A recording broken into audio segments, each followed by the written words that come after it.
In the state of Nevada, most jurisdictions, the courts themselves will set what's called a bail schedule.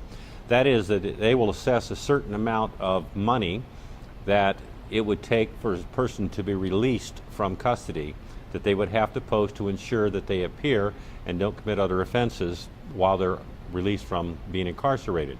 Most of the time people will go to a bail bondsman, which is like an insurance company, where they can pay a premium, that is a percent of the bail instead of the whole thing, and the bail bondsman would then post a bond, which is like an insurance policy, to ensure that the person appeared.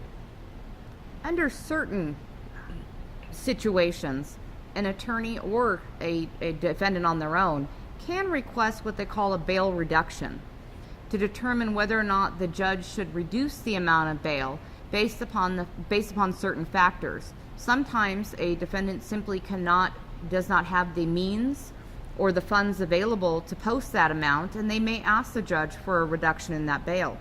However, the judge has to look at certain factors in determining whether or not they should reduce bail.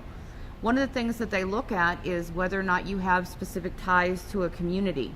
If you're from the particular location where you were arrested, if you have family, if you own a house, if you have a job, those are certain things that the judge is required to look at by law.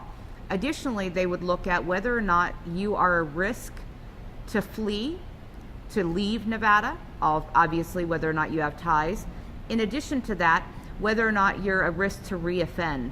If they let you out of jail, would you commit another crime? Would you go out, and whether it's the same crime or an additional crime? That's one of the things they have to look at in determining whether or not you would be a good candidate for a bail reduction.